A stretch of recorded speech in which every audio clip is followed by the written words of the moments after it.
Live from all over this beautiful land, this is the Testosterone Zone with the fine men, Noel, Keith, and Steve. Take it, boys!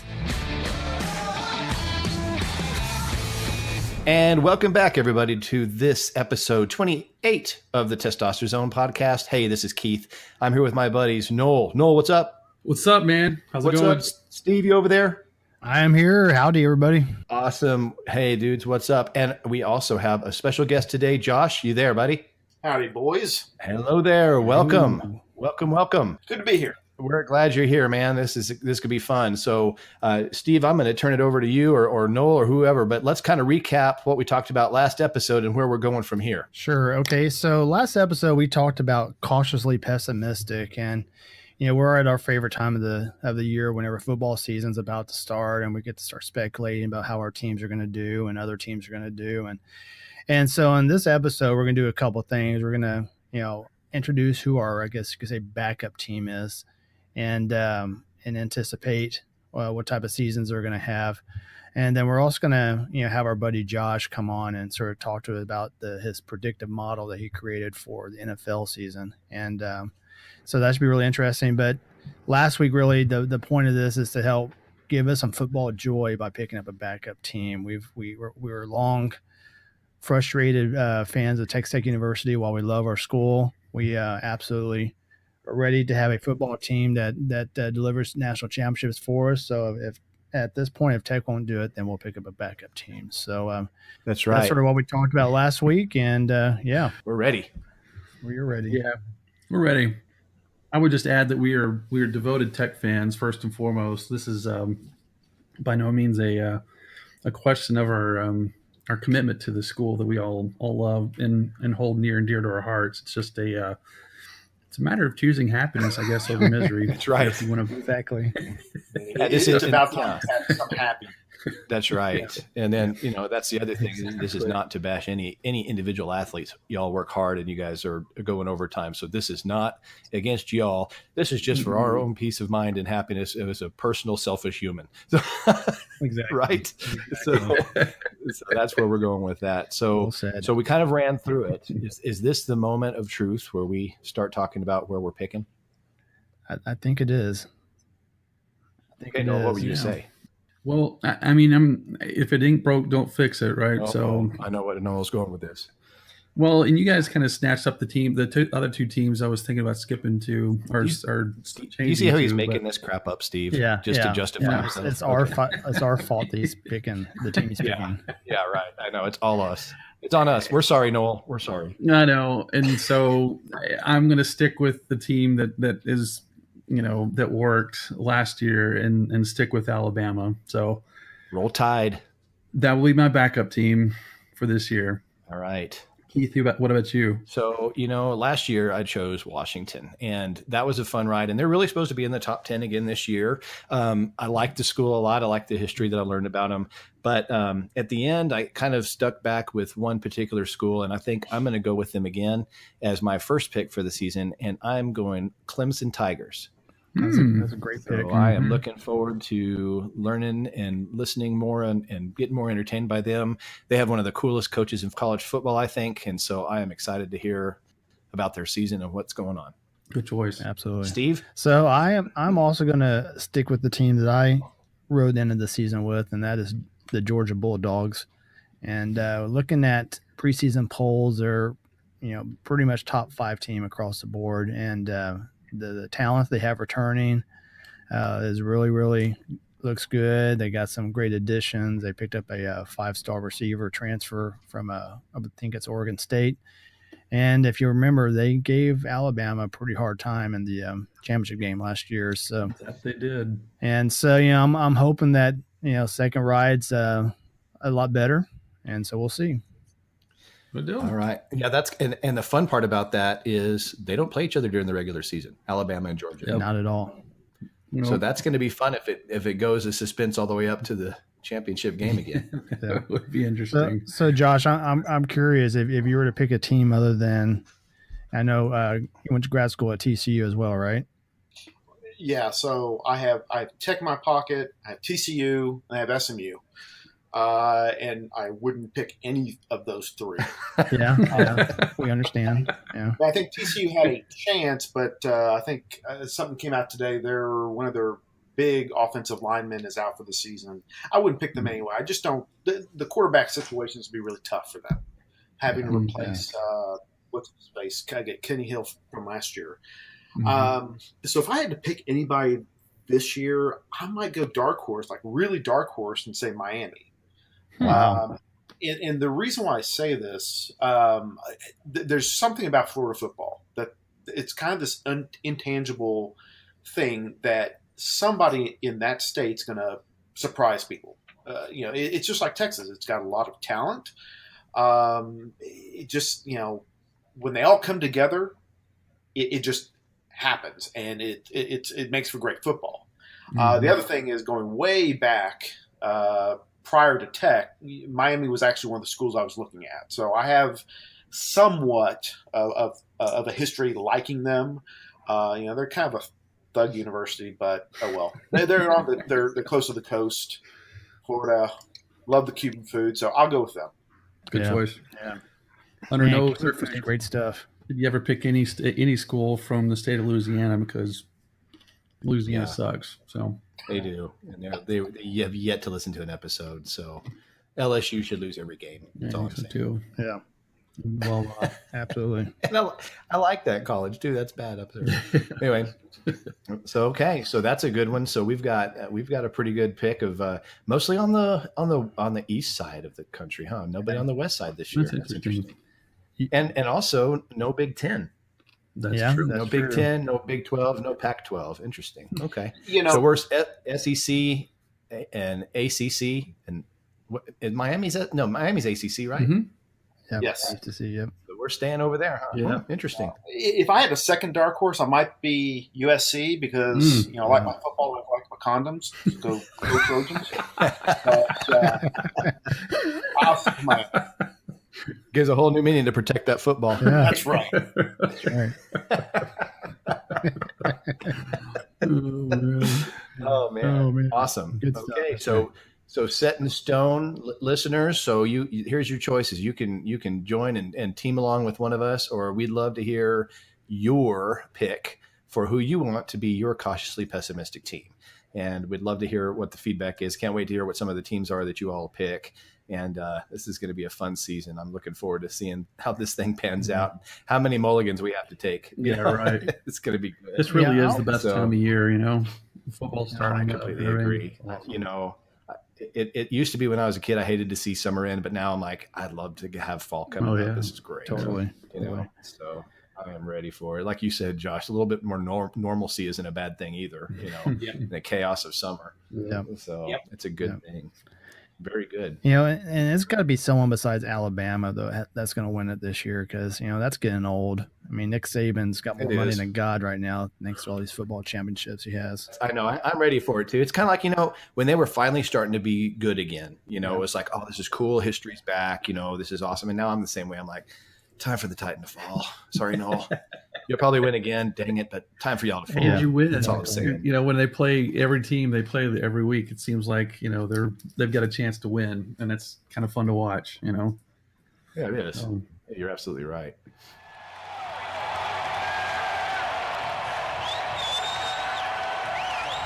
So do you know what is it? So Alabama's mascot's the Crimson Tide. So what is it? It's 8 Division I university football programs whose mascot doesn't end in the letter S. Did you know that? Oh, wow. No. Wow. Can you name them? Crimson Tide. Yeah, there you go. There's one. Noel for the win. That's my contribution to this discussion. There you go. Nice job. Notre Dame is one of them. Yeah, Notre Dame. That's right. Fighting Irish. Yep. Very good. Very good. Okay. Stanford Cardinal. Okay. That's right. That's 3. Okay. So I will tell you there's one military school. Midshipman. Marshall's another one. Thundering Herd. Yep. Marshall, Thundering Herd. Yep. Midshipman Navy. Yep. Okay. Let's see what else we've got. There's one in Oklahoma, actually. The Cowboys, no Sooners. Tulsa. No, that's Tulsa. No, that's right. Golden Hurricane. Is that right? They're Hurricane. Yeah. And there's one up in New York. Syracuse Orange. They have football in New York? And I know there's one more. Who am I? Wait a minute. Let me see. It's Tulane. Oh, yeah. Golden Wave. Green Wave. Green Wave, right? Green Wave. I think that's all of them. Huh. Yep. Let me think. Is there any more? Fighting Irish Crimson Tide. I think that's all of them. That was fun. That was like one of the trivia questions we did, like during college orientations. Like the first one that can name all of them gets a T-shirt or something. It was kind of fun. So anyway, that was a good flashback. Thanks for that. Speaking of flashback. Tulsa, you ever wonder how they came up with Golden Hurricane for a school in Oklahoma? I mean, I could see like the Golden Tornado or something.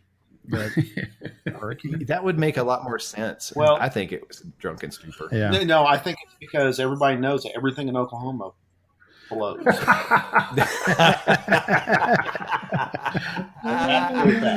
No, absolutely. If that's the case, then LSU should have been Gale Storm. That's all I know. This Louisiana blows too. Well, actually, Louisiana sucks. They could be the Hoovers. Yeah. Awesome. You know, Josh, when we look at our demographics, Josh, of who's listened to our podcast and what states they're from and everything, all the states around Texas, where the core of our listeners come from, are represented except for Louisiana, and it's just so bizarre to us. And so we're convinced either they don't have internet access there, or they don't know how to listen to podcasts, whatever it is. But ever since week by week goes on, and you've yet to have a Louisiana listener, our razzing's gotten worse and worse, and we're still waiting for them to join us. Well, and so here's what's interesting. So aside from Texas and Alaska, right? So there are two other states that have more. There's one state that's tied with Alaska and one state that has more than Alaska. And I honestly don't know if it's any of our friends that are in these states, but they're super download. Do you know who they are? California is one. Yeah. And the next one is Maryland. super surprising. I don't even Maryland? understand. Yeah. Maryland. Yeah. They have as many downloads as Steve has listened and tried to up our numbers. It's great. Yeah. So that's the third most downloaded state. And who's in Maryland? Hey, man. I don't know anybody. They're listening Trump. to our stuff. Well, when you get these stats, though, is it that users are typing in where they are, or is it because that's the server that's pulling in the download? Because it could be that they're logging in and their server that hits that download is in a different state. So I know that when I'm at home and I'm working, my server is New Hampshire because I'm using my VPN. So, I don't know. So basically what you're telling me is there should be a New Hampshire ping next week. Yeah. Thanks for not listening so far. Counting on you, Josh. I'll try my best. Okay, yeah, good point. Dang it, just when I thought somebody in Maryland thought we were Way to go, cool. Josh. That's all right. All right. Yeah. So Josh has come up with a predictive model for NFL games, and it's fascinating. I can't wait to hear more about that. So Josh, why don't you tell us a little bit about the model that you came up with? How did you come up with it? What all is involved with it, and all that kind of stuff. So I know I just fired off a bunch of questions at you, but. No, they're all good. So let me say one thing, though. I did not come up with this. This was a team project. So I was on the team. There's three of us. Okay. Awesome. All right. So it was me and another guy named Chris Irwin and a gal named Anna Frowing. So this was our capstone project. So some people know what capstone is, some people don't. So think of it as a end of term, end of school program, all-encompassing project. Yeah, I'm doing a capstone right now. I got you. Yeah. And we could pick whatever we wanted. We could talk about whatever we wanted. There were certain guidelines of how to structure it. So we had to have ethics in it. We had to have an introduction, all that stuff. So when we were talking about what could we do, we wanted to have fun. I mean, 2 years of just straight numbers in data science, we said our last project, we're going to have fun. So we tossed around the notion of sports, something sports related. And the Chris, who actually did a lot of the computer work, first threw out baseball, which Anna and I kind of nixed because we don't watch a lot of baseball. And then he threw out another one. I can't remember what it was. I think Anna threw out soccer. but we kind of settled on football. Cricket. Yeah, dodgeball on the Ocho. But we settled with football because it's something that all three of us had an interest in, and there's a lot of statistics behind the scenes. So a lot of records that have been kept, just like baseball. Baseball is another good one that everybody takes records of baseball, and they go back all the way to the probably 1800s. So when we first started out, we just didn't know exactly how we were going to go with this, but we ended up saying, well, let's see if we can come up with a predictive model that can spit out whether this team is going to win or it's not going to win. And as part of that, we looked at other companies or other sites that did somewhat of the same thing, and we focused on three things, three different sites. So one of them is called AccuScore, which is a paid service, and they do everything. They do football, baseball, they do soccer, or non-American football, La Liga, all that stuff. They do every game. And then we looked at if you play games, Madden. You have people that do simulation through Madden, and that's a big thing. I think ESPN does something like that every year. They simulate either the college football season or the NFL season through Madden. And then the last one is it's a blog called 538, which is actually owned by ESPN. The guy who runs it is Nate Silver, and he's been doing some political polling, all that stuff. But he's pretty well known. He does a lot of really interesting in the moment predictive analytics as you're watching a game. So I was watching the World Cup, and I had him up on one screen, and it down to the minute he had this team has like an 84% chance of winning at this point. So we wanted to look at what they did and could we improve on what they do. And so that's kind of how we landed on the topic. So that's interesting. Okay. So how we got there was we went out and got a lot of data. So we went out to NFL and got records for about almost 1,800 football games. I think going back to 2009, if I remember right. And then we decided, well, what else could be possibly, that we could bring in to be predictive of wins and losses. So we settled on weather. So we went through National Weather Service and pulled down weather at the point of each game, at the time of each game. And it's things like wind speed, wind direction, humidity, dew point. What else was there? Precipitation, visibility. I mean, there was a whole bunch of them. And ultimately, what we came up with were 118 different variables or different factors that we would look at to see, can it help us predict a win or a loss? Okay. Now, this is not against this is straight up. This is not against the betting line. So you have to take that in consideration. Because, when you go out and bet, and that's one of the things that people look at this or hear about this and say, oh man, you go to Vegas and really use this. No, not really. Not as it is right now. That might be a next generation thing that we do. But it really was just, again, to get through this project, can we do it? So that's where we started. And we had a lot of fun with it. It was entertaining. It was, we learned a lot of stuff about not only gambling, but about the NFL. Because some of the things that we decided on as far as, how do we make this ongoing is based on the history of the NFL. So it definitely was a lot of fun. And the results, we turned out to have fantastic results. And compared to our benchmarks, we superseded them by a lot. Wow.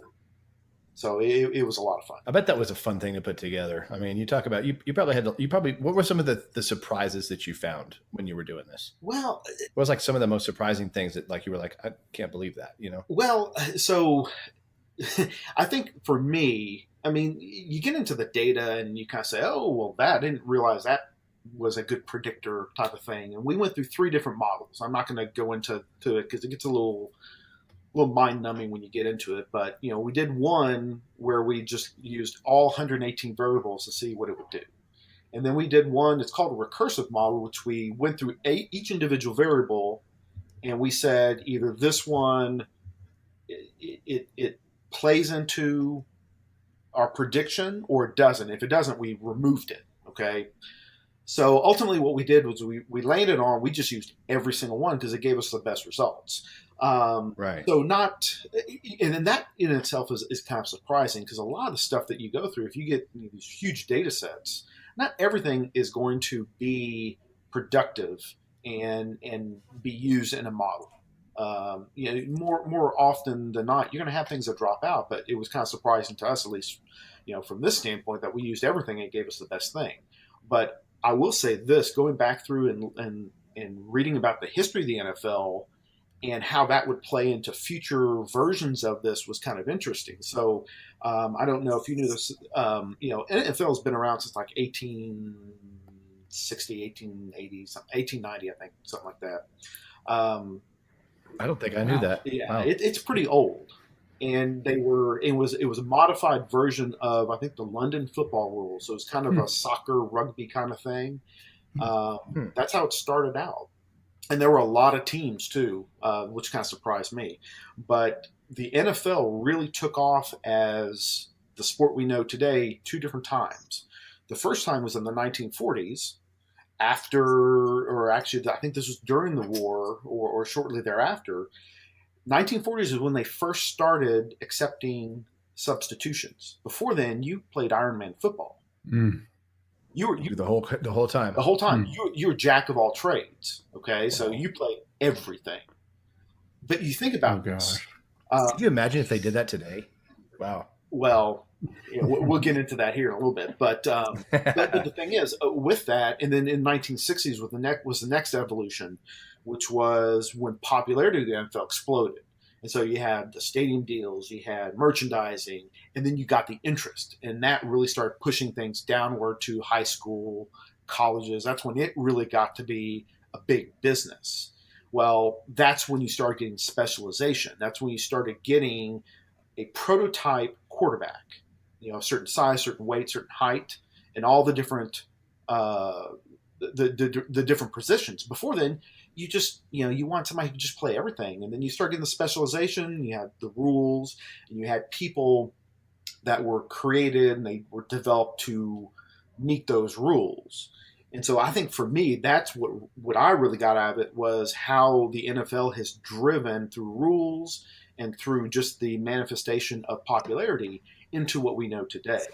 From the 1950s to today, the sizes of the players have gone way up. For instance, offensive tackles have increased weight by 30% since 1950 to today. And it's because of all these rule changes and the popularity.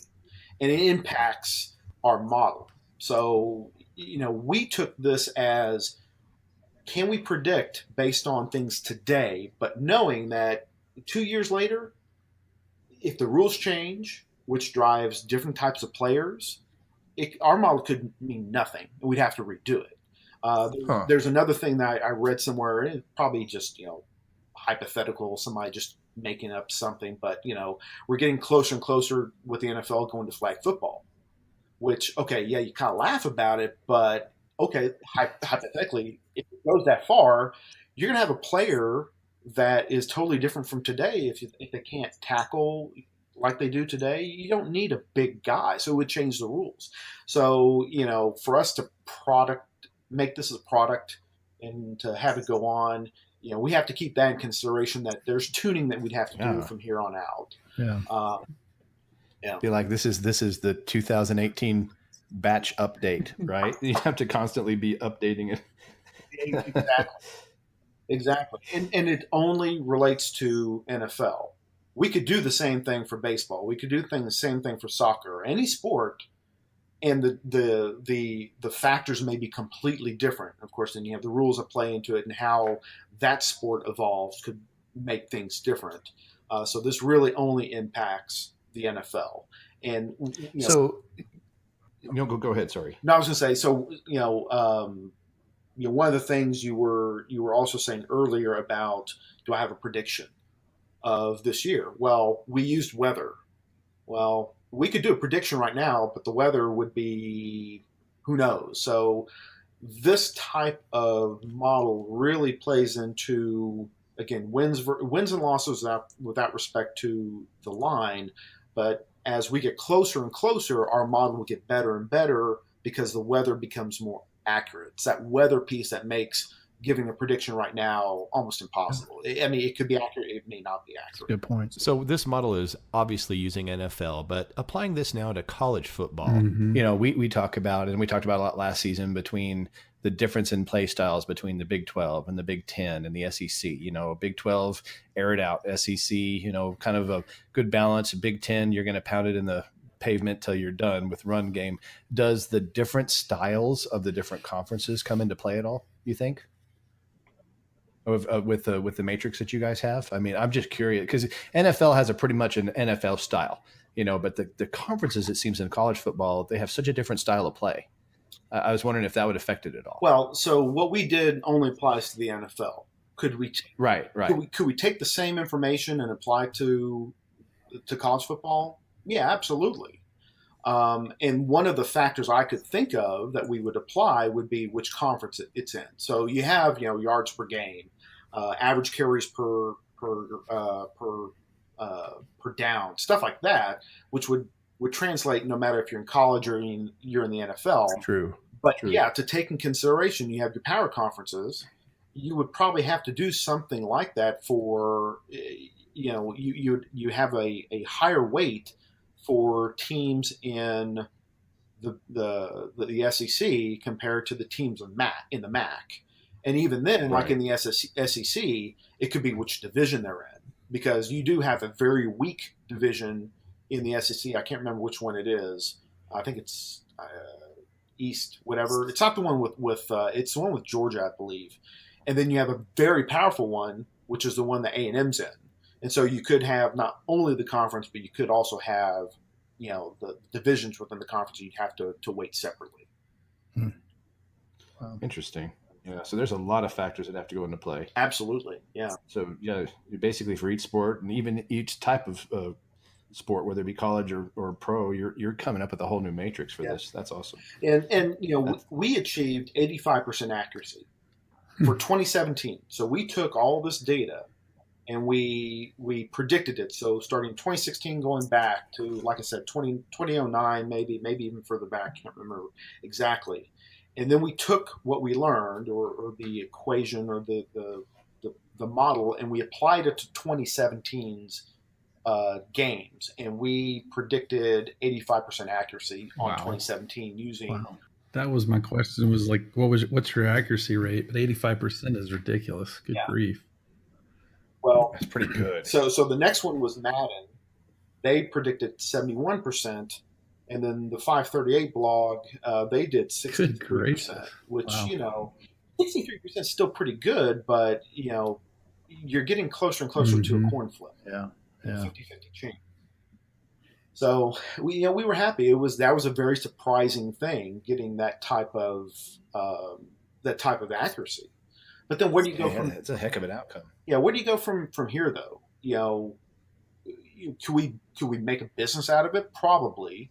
Would it last? Maybe not, because you would use this to go bet, right? Yeah, and exactly. We would really need to. That's true. You know, make something with the betting line involved. But then, you know, all the casinos and the bookmakers, they're going to figure out, okay, such and such is really, really good, and they're going to limit you. So, you know, if we ever were to productionalize this and make this into a business model, we'd have to really think about how we would do this, which is kind of things we've started kicking around. Well, I could use a little extra cash, so make it happen. Yeah. Yeah, right. See, will be one of your first customers. And we had to present this to everybody in our program, and you know, with faculty there, and you know, you had audience members of whoever wanted to come in the data science world, and new students, whatever. Well, afterwards, we had somebody come up, and he was from one of the major sports news outlets, and he goes, "This is what we've been trying to do. This is exactly what we have been looking for." So there is a market outlet. Yeah. No That's kidding. So cool. Yeah, he goes. That is awesome. He goes. If I got your names, could you come present to my boss? Sure, why not? Okay. That is really that's a really cool concept that you all came up with. It's a lot more fun than so many projects in college, that's for sure. If it could come into fruition and be a really good business, man, that's it was still a lot of work, but in the end, picking a sport made it fun and enjoyable, even though it was a lot of work. Sure. Yeah, kind of gave you a little bit more interest in it than just saying, "Oh, let's pick how many times can we germinate a pea or whatever," you know. So that didn't come out right, but you know what I mean. It came out exactly the way it was supposed to. Yep. It probably did. So, Josh, going back in the day, high school. We're going to go back to high school. What was your favorite band? Oh man, that's a good one. Yeah. Or name one of the big bands that was one of your favorites. I was kind of.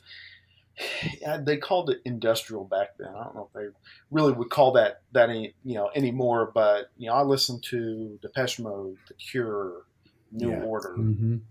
Those were my three biggest ones. I think coming out of 1991. Yes, Mm-hmm. that was good stuff. We were reading a little article that's talking about how old certain bands are.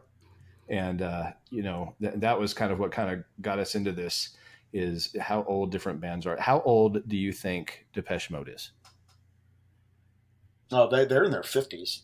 Yeah, but I mean, like as a band, the tenure of the as band. a band? Yeah. Yeah, they're older than I thought, because I know them back in the 90s, but they actually started like maybe early to mid 80s. Yeah. Yeah, they are. When they were 18 years old. Yeah, the band is 38 years old this year. Yeah. Can you believe that? 38. So, yeah. So, Noel, what about you? What was one of the bands you listened to? Van Halen, without question. Me too. So, how old do you think they were? Oh, they're older than Depeche Mode, probably. Yeah. So, in the 40s somewhere, 40, 42? 46. Wow. 46 nuts. years old. Lee. I know, right? And then you think that was just like the second or third generation. They were a couple of bands before they came up with Van Halen. Yeah. And so, okay. So, Steve, what about you? Yeah, I always loved You went and saw a band recently. Yep, Guns N' Roses for sure. I knew you were coming at that. Yep, I knew that was your band. So, Yeah, then Aerosmith. what do you think? Age of both of those, what do you think? Well, Aerosmith late 40s. Yeah. And 48. Yeah. And Guns N' Roses, maybe close to 40. Yeah, we had 33. They're actually the younger one of the younger ones in the group. So the ones that I'm looking here, Rolling Stones. Anybody got a guess? 60 some odd. Oh, God. Yeah, close to 60. Close. 56 years old. I mean, still though. I mean, to be a band for 56 and still move like Jagger. Come on now. Yeah, right. But not just to be a band and be that old, but Keith Richards still being alive as run down as he is and still playing pretty good. That's amazing. Oh, Yeah, yes. I loved. 50 some odd years is great, but Keith Richards alive and still playing. Wow. That's a whole different story. That is true. Did you all see that thing on Facebook about it was a picture of Keith Richards and his daughters, and it said, "This is Keith Richards and his two daughters, and one of these days his two daughters will give Keith Richards their inheritance when they pass away." I thought that was pretty funny. So true, man. The guy's gonna outlive everybody in the universe, I'm pretty sure. So it's always the people that live the hardest that do that. yeah, I know. They found the secret to life or something. I'm pretty sure of it. Well, I know what Keith Richards' secret to life is, though. What's that? So you may not know this, but the rumor of it all is when Keith Richards' dad passed away, he was cremated, and Keith Richards snorted him. Holy crap. Really? I don't know if that's true or not. That is Your parents' ashes make you live longer. Who would have known? Oh my God. Now that's a history fact I've never heard before. That's impressive. Gonna have to Google that. Could you imagine? Love you, Mom. You're living with me forever. Oh my Yeah, gosh. so all these little new Weirdos. bands that think they're all hot stuff and that they're bad and all that stuff. No, No, they got nothing on No. Keith Richards. no. That's crazy. It is. That's pretty funny. Oh, so Um, well, that's anyway. So that's the ones that are the oldest. So that one and actually ZZ Top is up there too. They're 49. God. So yeah, there's some, and some of these guys. I mean, they just released a new album just recently too. U2's 42 years old. They're still rocking and rolling. So it's pretty impressive to see that. Mhm. And Def Leppard's just on tour, 41 years old. Golly. So pretty crazy, man. So That's cool. hey, keep on rocking, guys, and we'll keep listening because we Absolutely. love that kind of music. That's our group right there. That's our Absolutely. generation. School starting, Mhm. yeah, and that's it's made me ask you a question. What's that? With the school in mind, I've got a question for you. Do you know why math teachers are the best dancers? The best dancers? Yeah, why are math teachers the best dancers? No clue. Because they have algorithm. Oh God. God. Where's the drum thing, Noel? Come on, that was a good one. Hold on. Take off. Oh, I got one. Okay. I think I broke the drums again. There we go. Yeah, I feel Man, better. There's a delay Poor thing. reaction there. Yeah. It was kind of like it had to get it back up from passing out. Sorry. All right. Let's hear it, Josh. Yeah, man. Hold on. God, this is horrible. Never mind. Okay. Good one.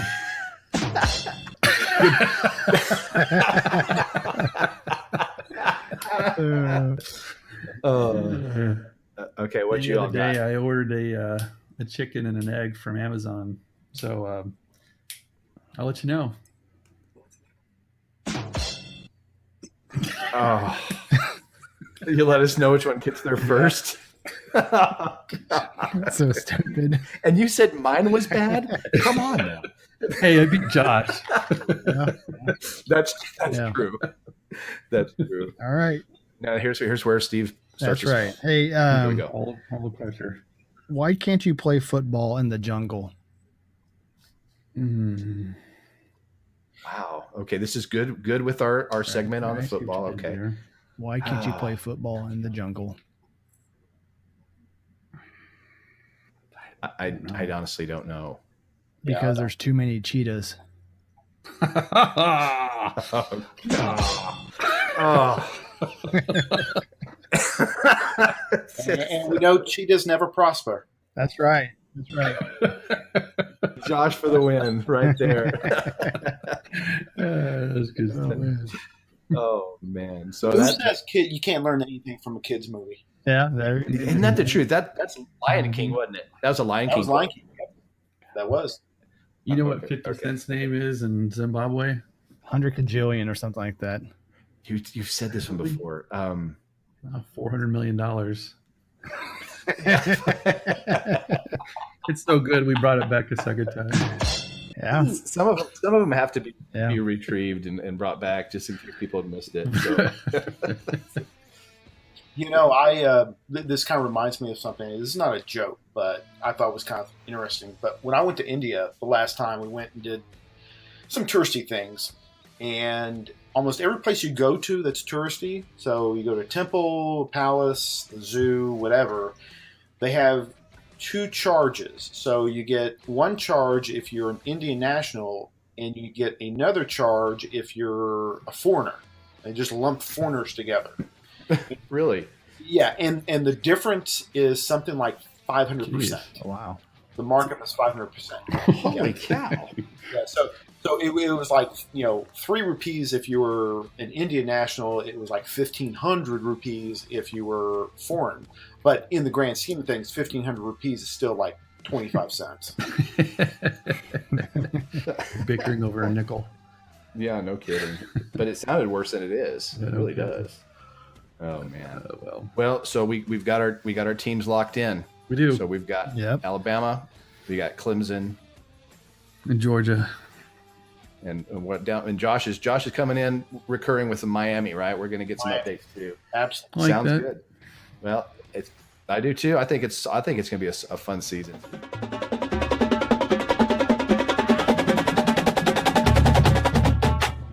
Thanks everybody for listening. Josh, thanks again for taking part with us today, and we will talk to everybody again in episode 29. See you then.